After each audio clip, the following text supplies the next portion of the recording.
Depuis toujours, des femmes ont aidé d'autres femmes dans cet acte grave et jubilatoire de l'enfantement.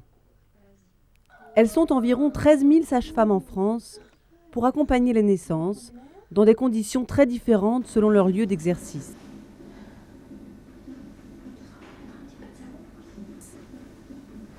Salariées dans un hôpital public ou dans une clinique privée, les sages-femmes peuvent aussi exercer en libéral.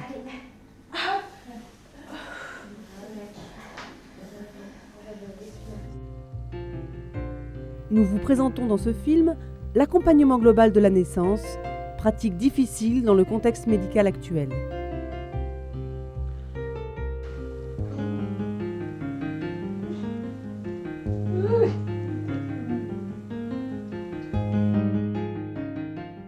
Pour pratiquer l'accompagnement global de la naissance, j'ai choisi de m'installer comme sage-femme libérale. En effet, avant, je travaillais à l'hôpital pendant plusieurs années, mais le statut de libéral permet de travailler avec plus de liberté, avec plus d'indépendance. À l'hôpital, nos façons de travailler sont encadrées. On n'a pas une très grande marge de manœuvre, on doit rester à l'intérieur d'un certain cadre de pratique, dont certaines sont effectivement bien fondées quand on est vraiment en phase de complications ou de la maladie. Mais d'autres viennent surtout entraver le processus naturel de la naissance. Et il devenait vraiment difficile pour moi de me rendre compte que la médicalisation avait des effets pervers et que j'en arrivais parfois à entraver l'instinct de mes patientes qui auraient voulu accoucher dans certaines positions ou ne pas être soumises à certaines batteries d'examens qui venaient plus les déstabiliser que les aider. Au contraire, en libéral, on a la possibilité de travailler plus en cohérence avec soi-même. Et pour moi, j'avais vraiment envie d'accompagner les naissances en prenant en compte des personnes d'une part que je connaisse et en prenant en compte vraiment la globalité de l'être. De cet accompagnement attentif, individualisé, des parents témoignent. Pour moi, ça a été une mise en place de relations, apprendre à se connaître avec Sophie pour le jour J, être en confiance. C'est la prise en considération de tous les facteurs qui peuvent agir, qui peuvent exister pendant une naissance, en préparation. Donc, pas que le côté physique et technique, j'ai envie de dire, mais tout ce qui est psychologique, l'histoire, le couple, la famille, pas seulement la femme qui va accoucher. C'est l'unité, c'est l'harmonie. Et c'est la confiance qui traverse les mois jusqu'au moment de la naissance et aussi après. Et puis c'est aussi la prise en compte de l'émotionnel aussi. Ça, pour moi, c'était très important. Pour moi, un accompagnement à la naissance en tant que parent, c'est un suivi de grossesse à deux, avec chacun son chemin. C'est une naissance choisie par les parents. Et quand on demande de l'aide pour un suivi médical, pour moi la logique voudrait qu'on respecte le choix des parents et qu'on se mette, autant que faire se peut, à l'écoute des parents, c'est-à-dire comment réaliser cet accompagnement-là. Ce que je trouve un peu dommage en fait, c'est qu'on soit amené à parler d'accompagnement global, parce que ça veut dire que par ailleurs il y a un accompagnement partiel. Et ça, je trouve ça vraiment dommage parce que c'est un moment très important dans la vie d'une femme. Et de pouvoir être suivie du début jusqu'à la fin et dans toute l'évolution de sa grossesse, c'est formidable quoi, de se dire que cette femme qui nous a suivis quand on était enceinte de quelques semaines nous a accompagnés dans notre évolution intérieure, a accompagné le bébé, l'a rencontré aussi avant qu'il naisse. Pour moi qui suis d'une nature très inquiète, finalement je me rends compte que j'ai vécu 2 accouchements très différents et vraiment extraordinaires parce que j'étais tranquille. Et j'avais pas besoin de toute une surmédicalisation autour de ces naissances. Parce que intérieurement, j'étais rassurée, j'étais avec quelqu'un que je connaissais, qui me connaissait, qui avait compris où se situaient mes angoisses et qui a vraiment pu les accompagner et m'aider à les dépasser, quoi. Avec Sophie qui m'a suivie tout le long, je me suis sentie unique. J'ai senti que mon bébé, c'était le plus beau bébé du monde. Donc, je me sentais aussi portée. J'ai senti comme une espèce d'éveil au niveau mental, au niveau spirituel avec elle. Et j'ai senti aussi ce respect qu'elle avait de ce moment-là dans la vie d'un être humain, c'est sacré, quoi. Puis la naissance, enfin le moment de la naissance, c'est sacré. Moi, j'ai trouvé que pendant la grossesse, c'est quelque chose qui se construisait vraiment. Enfin, moi, au début, je ne savais pas ce que c'était l'accompagnement global. Hein. J'avais envie d'être suivie par une sage-femme. Et puis, au fur et à mesure des visites, enfin, bon, il y avait le côté médical, mais il y avait bien autre chose. Et puis vraiment, petit à petit, ça s'est construit. Et il y a une confiance énorme qui s'est bâtie, quoi, pour que Emma puisse naître à la maison. Enfin, si. En tant que futur papa, moi j'ai eu droit quand même à la parole et à la considération aussi. Même si bon, c'est d'abord une question de femme, hein, quand même, faut quand même le dire. Mais non, moi ce que j'ai aimé, c'était, oui, j'ai pu accompagner tout le temps, moi aussi, ma femme à travers tout ça et vivre, essayer de vivre une partie de ce qu'elle a vécu, elle. Donc ça, c'est riche, quoi. Ça, au lieu de passer à côté, on va en plein dedans, c'est super. Donc là, avec Sophie, on était juste tous les trois pour accueillir le bébé. Donc c'était effectivement plus intime, on faisait plus comme on le sentait. On ne coupe pas le cordon tout de suite. C'est des tas de petites choses, mais mis bout à bout, ça fait beaucoup. Et de fait, l'accouchement s'est aussi mieux passé. Il s'est passé de manière plus naturelle. Un accouchement comme Sophie, auquel Sophie nous le prépare, c'est notre accouchement, quoi. C'est nous qui le faisons et qui le faisons d'une certaine manière ou pas. Et en se connaissant, c'est une connaissance intérieure de soi-même aussi qui est beaucoup plus poussée. Et ça, c'est quand même plus satisfaisant, quoi. Et au niveau de la relation, je trouve les premiers jours par exemple, les premiers moments vécus avec le bébé, avec le père, sont vraiment très forts. Il y a un respect. Sophie, elle a une discrétion totale et à la fois elle est complètement disponible, avec un respect très grand. T'attends 2 minutes. Parce que à chaque fois qu'on a vécu ce moment-là, donc à 3, les parents, Sophie, à la fois elle est vraiment là et en même temps elle nous laisse complètement entre nous, quoi. Et ça, c'est dû à la relation de confiance qui s'établit au fil de la préparation. Sophie, elle venait tous les jours voir le bébé, elle le prenait comme si c'était le sien presque, enfin avec beaucoup d'attention, beaucoup d'amour et ça, c'est quand même particulier aussi. On sent qu'elle l'a accompagné et que c'est pas un bébé inconnu qui lui tombe dans les bras le jour où il naît, quoi. Ce que j'ai senti, la différence, puisqu'on a eu donc 2 enfants qui sont nés avec un accompagnement classique et puis une 3e qui est née avec l'accompagnement avec Sophie, c'est que moi je me suis senti assez étranger à la naissance de mes 2 premières, au moins dans la préparation. On s'occupait du bébé et de la maman. Et là, on a préparé ça ensemble et moi, ça m'a remué jusqu'au plus profond des tripes. Et je dirais que notre couple a évolué aussi dans cette préparation-là. C'était pas Françoise qui était de son côté avec des sages-femmes et puis moi qui suivais de l'autre côté. C'était vraiment, on était ensemble et moi, je me suis senti partie prenante. L'accompagnement global de la naissance est le choix de sages-femmes déterminées à offrir quelque chose de plus, quelque chose de différent. J'ai commencé par aller dans un hôpital standard où j'ai été reçue de manière très standard aussi. Et je me suis dit, ouf, ça va pas aller. J'étais déjà enceinte, j'étais inscrite dans une maternité où j'étais la 63e de la 2e quinzaine de septembre. Et ça m'avait un peu affolée. Et en plus, la gynéco m'avait gardé 10 minutes pour m'expliquer comment ça devait se passer, ce qui j'avais trouvé insuffisant. Et j'avais vraiment senti la consultation comme bâclée. Donc vraiment, ça m'avait rebutée et je voulais trouver autre chose, quoi. Bon, j'évoluais déjà dans le milieu paramédical puisque je suis infirmière. Et j'avais fait des stages en maternité. Et j'avais pas... Enfin, il y avait quelque chose qui me manquait, enfin, avec mon œil extérieur et avec mon ressenti. Et depuis, j'avais toujours souhaité autre chose en plus lorsque je serai enceinte.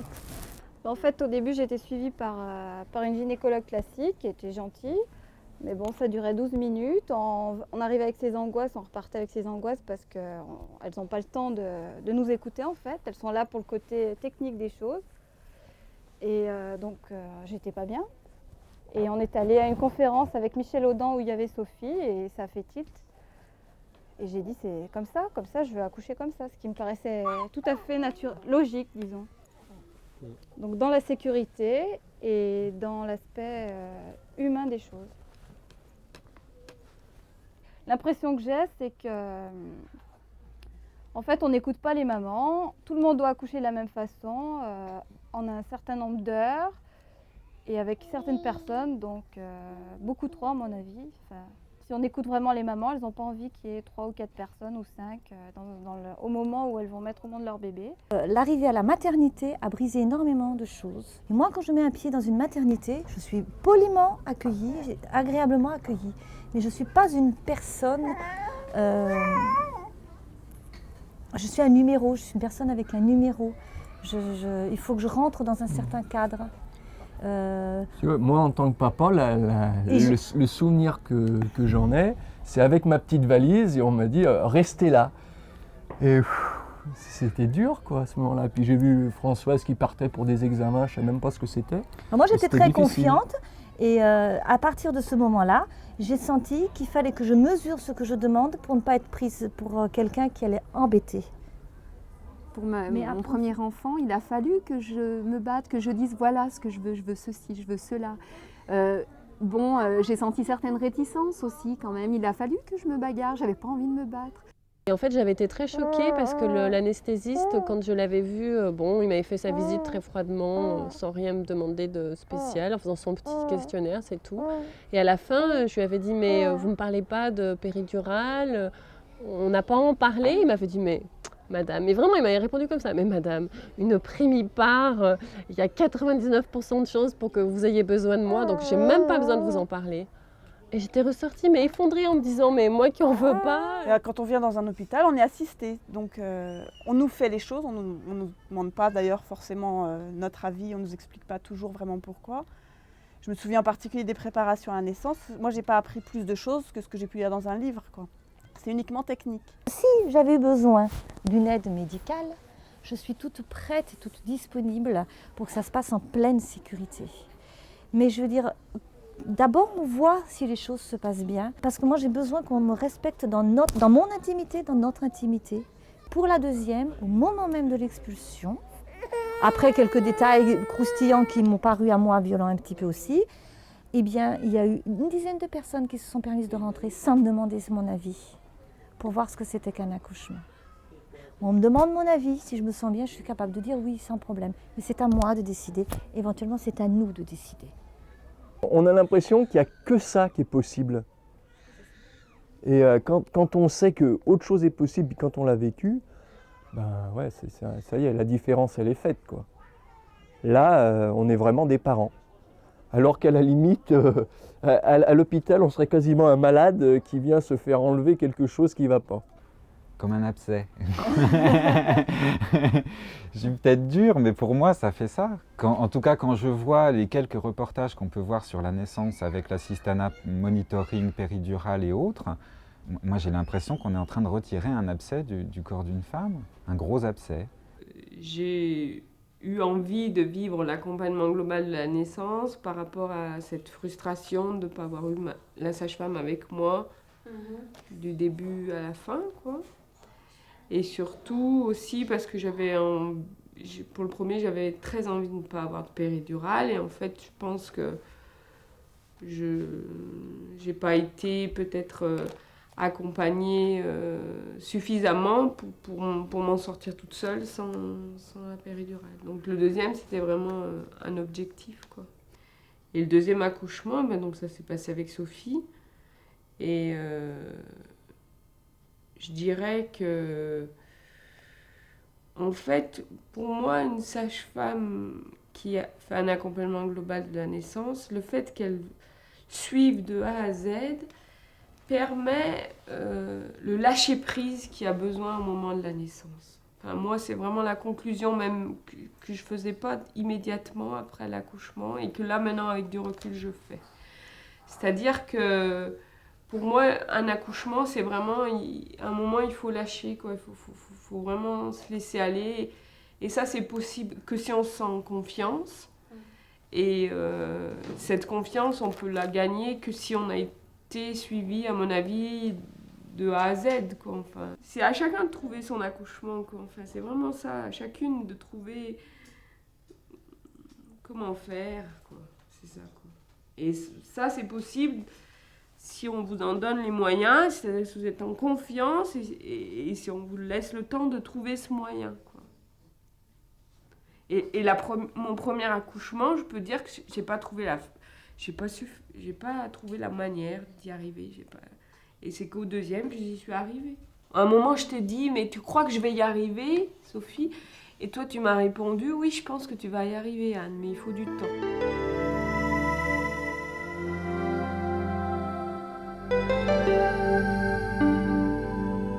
Ces sages-femmes, libérales par nécessité, ne peuvent exercer que si des maternités acceptent de les accueillir avec leurs patientes.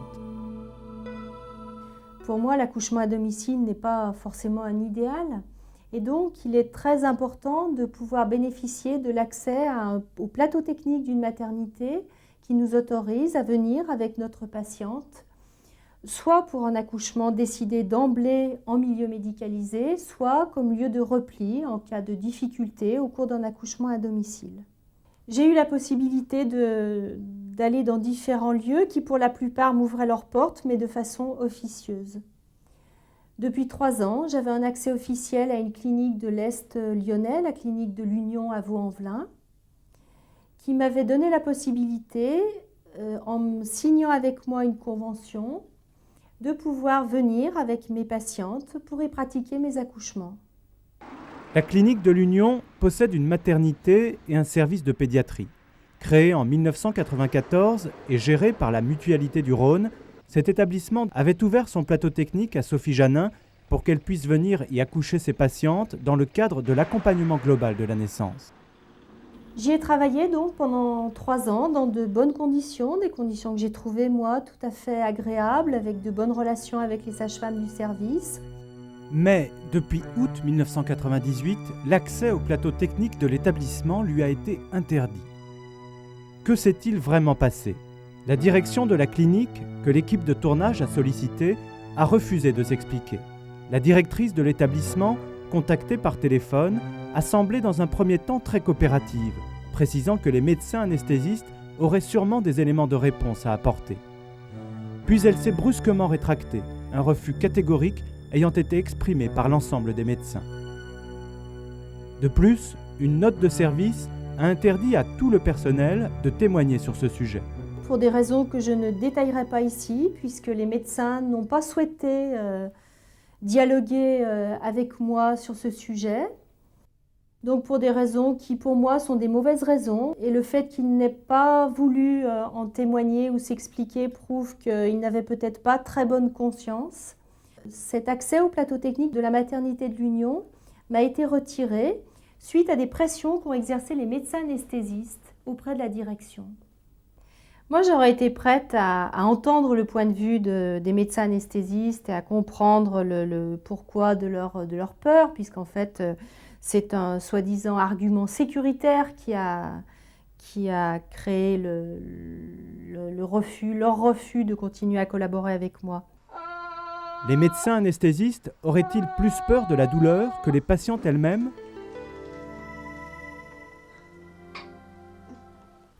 Moi, c'est quelque chose qu'on m'a reproché à la clinique de l'Union, un attentisme inquiétant. Ah bon? Ouais, c'est leur terme. Comme si le fait même d'accompagner, comme tu dis, en attendant et d'être présente pour voir sentir et juger des limites acceptables par tout le monde, par la mère, par le bébé bien sûr, par le père, par la sage-femme qui elle aussi peut avoir ses limites. Et au lieu d'être dans cette confiance d'aller tester les limites de chacun, on doit prendre une décision parce que attendre devient, à partir d'un certain moment, dangereux en soi. Et ils m'ont reproché un cas très précis d'une femme qui s'était dilatée trop lentement à leur goût. C'était une primipare dite âgée. Et pour moi, ce n'était pas une primipare âgée, c'était Jocelyne qui prenait son temps parce qu'elle a un tempérament assez tranquille, ayant besoin de temps justement pour s'adapter, pour faire les choses, pour laisser faire les choses. Et l'accouchement s'est passé tout à fait normalement, il n'y a pas eu de pathologie, il n'y a pas eu de souffrance fétale, il n'y a rien eu. Mais à la relecture du dossier, il trouvait inacceptable qu'à un moment donné, je n'ai pas rompu les membranes, je n'ai pas mis une perfusion d'ocytocine. C'était inquiétant de laisser faire de cette façon-là, comme si en soi c'était prendre un risque pour eux, alors qu'objectivement c'était bien pour tout le monde. Moi je pense qu'il y a deux autres choses qui concernent au départ beaucoup plus le vécu profond et non pas la formation du médecin, mais il y a d'abord son angoisse à lui ou elle et l'organisation de la pratique hospitalière qui fait que ils peuvent pas perdre trop de temps, ils veulent pas ou ils peuvent pas consacrer autant de temps que peut-être une sage-femme. Et du coup, ils sont pas en contact avec la réalité telle qu'elle est véritablement. Et en plus, il faut intervenir leurs propres angoisses, c'est-à-dire dans la décision de maintenant, non, je vous laisserai pas faire tout à fait comme vous voulez, on va mettre la perf ou on va mettre la péridurale. Je pense que c'est leur angoisse aussi qui fait décider avant la décision médicale réelle. Dans ce conflit, les sages-femmes du service de la maternité de l'Union se sont courageusement positionnées dans une lettre adressée à la direction. Madame la directrice, la remise en question de l'activité de Sophie Janin au sein de la clinique de l'Union nous a été exposée au cours du staff du 22 avril 1998. Nous collaborons régulièrement avec Sophie Janin lorsque ses patientes accouchent.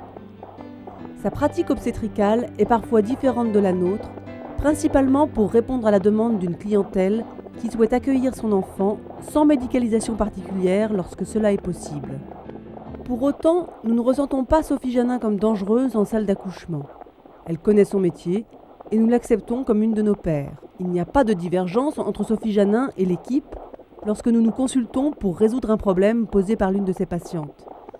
Ces patientes sont dans l'ensemble sympathiques et intéressantes, diversifiant agréablement le travail, drainant par le bouche à oreille une clientèle qui vient chercher à l'Union une écoute et une attention que l'on ne trouve pas à l'hôpital public ou dans le privé lucratif. En conclusion, nous souhaiterions que Sophie Janin poursuive son activité au sein de la clinique de l'Union.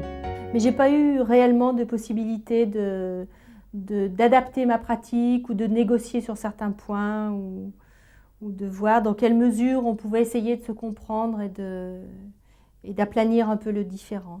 Finalement, cette mise à pied, ce sont 10 années d'exercice dont vous avez vu les parents témoigner qui prennent fin. C'est l'équivalent d'un licenciement abusif puisqu'aucune faute professionnelle caractérisée n'a pu m'être reprochée.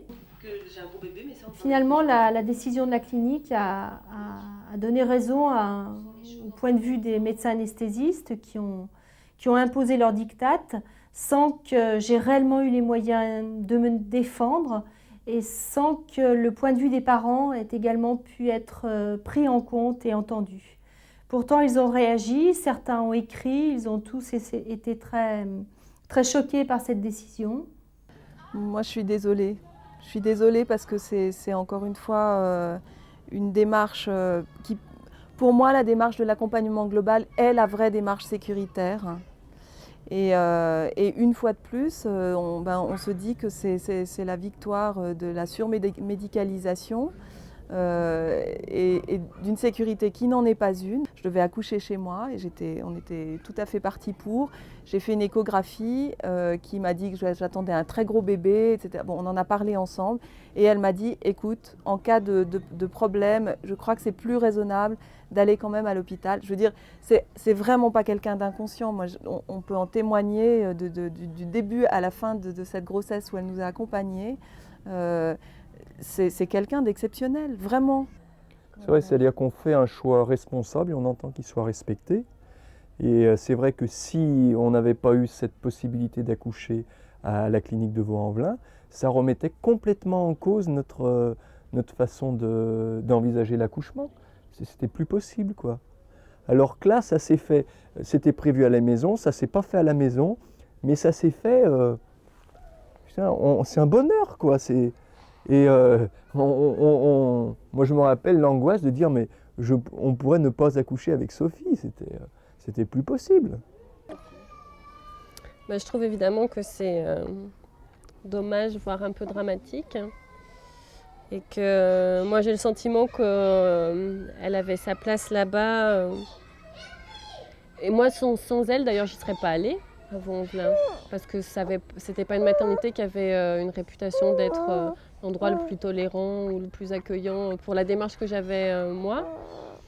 Donc je trouve qu'elle leur faisait une belle publicité, c'est dommage. Ça montre bien qu'ils ont une ouverture d'esprit un peu restreinte. Non, je trouve ça très dommage. Bah, ça m'inspire, oui, une colère, quoi. Enfin, une colère, mais je dirais qu'il n'y a pas qu'au niveau de l'accouchement, il y a au niveau de la santé globale. Bon, bah, c'est vrai que je crois que ça vient des anesthésistes, notamment. Bon, ça bouscule la façon dont elles travaillent, donc je pense qu'il y a une partie du personnel médical qui n'a pas envie de se faire bousculer, de se poser des questions. Ouais. Moi, j'arriverais presque à me mettre à leur place, même si j'ai pas du tout les mêmes idées et si je suis complètement convaincue de l'accompagnement global et de l'accouchement comme le pratique Sophie, je comprends leur peur. Je pense qu'il y a plein de gens qui vont être déçus. Moi, je sais que je ne trouverai pas mon compte et ma femme non plus dans un hôpital ou une clinique parce qu'il n'y aura pas ce suivi-là, il n'y aura pas cette qualité de suivi qu'on pourra me donner. Je ne suis pas du tout d'accord, je trouve ça inadmissible parce qu'elle faisait un boulot phénoménal, un boulot terrible, où elle a rassuré des quantités de mères qui étaient angoissées, qui étaient mal dans leur peau. Elle a fait vraiment du travail de ce côté et là on en revient à une maternité, un accouchement technique, médicalisé, où cet aspect humain n'existera plus, quoi, où elle n'aura pas les mamans n'auront pas, les couples n'auront pas la chance d'être soutenus, d'être épaulés par une Sophie, quoi. Ben, de la colère d'abord. Et puis je pense à toutes ces mamans qui n'auront pas la chance d'accoucher avec elle. Parce que moi, elle m'a apporté énormément. Pour moi, c'est incompréhensible et ça va pousser des gens peut-être à commettre des imprudences, à faire appel ou ne pas faire appel parce qu'il n'y aura plus de sage-femme libérale qui puisse faire un accompagnement de ce type et à essayer de trouver d'autres solutions qui, elles, seront beaucoup moins sûres parce que ce ne sera pas un plateau technique d'hôpital. Et c'est là qu'on risque gros. Et c'est dommage, c'est très dommage. Puis je trouve que pour moi, en tout cas, la crédibilité de la médecine actuelle en prend un sacré coup, parce que je trouve que quand une médecine, en fait, ne permet pas à l'homme d'être humain, mais elle n'a plus rien à faire là. La médecine, elle est là pour aider. Elle n'est pas là pour entraver le bien-être des êtres humains. C'est l'inverse qu'elle est venue faire, la médecine. Alors pourquoi est-ce qu'on interdit à des gens simples de vouloir accoucher simplement, naturellement, dans le bien-être, en étant heureux de ne pas être soumis à des machines un petit peu partout? Je veux dire, la médecine, elle tient pas son rôle. Et puis qui sont des gens qui ne refusent pas le système aussi, hein. Je veux dire, ces femmes qui viennent accoucher avec une sage-femme qui les a accompagnées ne refusent pas le système médical. On n'est pas complètement fou quand on est enceinte. Je veux dire, on pense aussi à son enfant, à sa santé, à son bien-être et à une naissance qui se passe dans de bonnes conditions. Donc, aller sur un plateau hospitalier accompagné par quelqu'un qu'on connaît, ça peut quand même être le minimum qu'on puisse demander, quoi. La fin de la collaboration avec cet établissement prouve qu'il y a en fait deux courants de pensée, de modes de pensée, de courants dans la médecine qui s'affrontent et qui n'arrivent pas à se comprendre. Parce que le fond du problème, c'est que la médecine, je dirais, officielle, qui est soi-disant sécuritaire, qui voit l'accouchement comme un risque maximum, qui a besoin d'un déploiement de techniques pour encadrer ce risque-là. C'est une médecine qui est toujours coûteuse, qui entraîne une hypermédicalisation de la naissance et qui est parfois iatrogène, c'est-à-dire qu'elle génère parfois des complications. En face de cette médecine-là, il y a on peut dire une autre médecine, appelons-la alternative, qui, elle, est basée sur une prise en charge très personnalisée, qui est artisanale, qui est axée sur la prévention plus que le curatif, qui est peu coûteuse. Le problème, c'est que cette médecine officielle est soutenue par les pouvoirs publics, qui ont la mainmise sur les établissements de soins, et que la deuxième a malheureusement parfois besoin de ce déploiement de techniques et de cet arsenal thérapeutique qui est dispensé dans les services. Les sages-femmes libérales et les parents qui font le choix de s'adresser à elles sont souvent considérés comme des rebelles. On préfère que les gens rentrent dans le moule et qu'ils obéissent à des pratiques dont l'aspect sécuritaire est parfois un alibi, mais qui justifie en fait une façon de travailler plutôt routinière et bonne pour le grand nombre, mais pas du tout adaptée aux besoins de chacun, de chacune. Cet aspect sécuritaire, entre guillemets, recouvre surtout une peur et un glissement pervers d'un raisonnement médical vers un raisonnement en fait juridique et légaliste.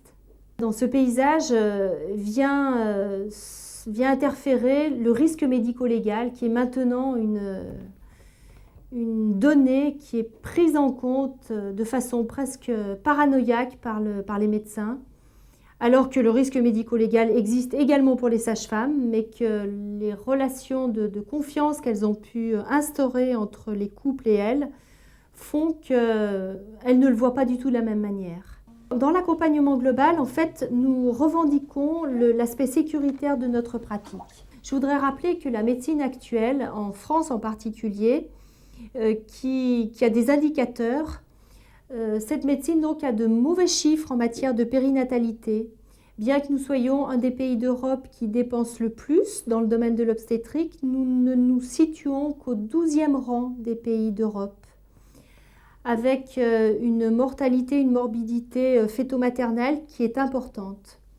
Les sages-femmes libérales qui fonctionnent pourtant dans des cadres beaucoup plus modestes, avec des moyens techniques beaucoup plus limités, commencent à exploiter leurs résultats par une exploitation statistique de nos dossiers.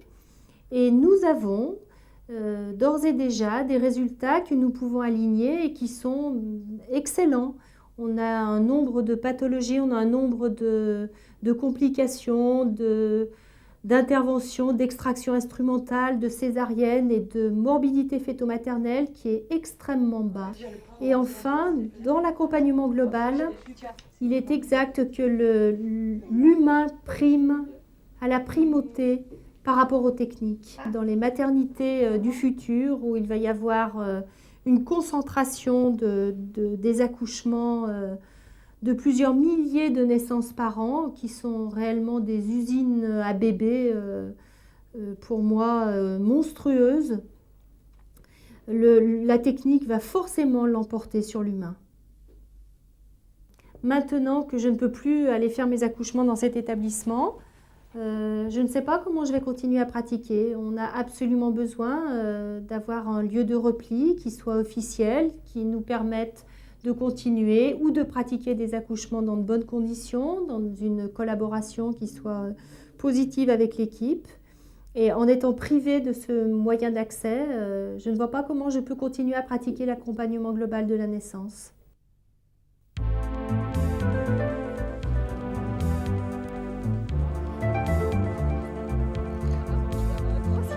Le 4 juillet 1998, des parents se sont réunis avec leur sage-femme pour fêter les bébés de l'année.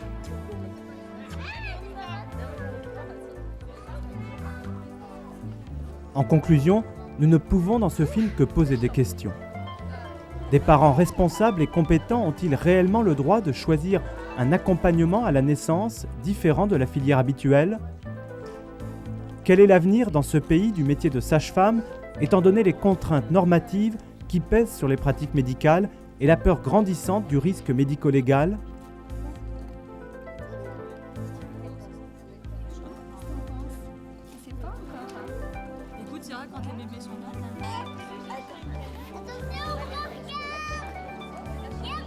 L'histoire de cette sage-femme illustre bien la lutte de toutes les sages-femmes libérales qui ne parviennent pas à obtenir ou à conserver l'accès à une maternité.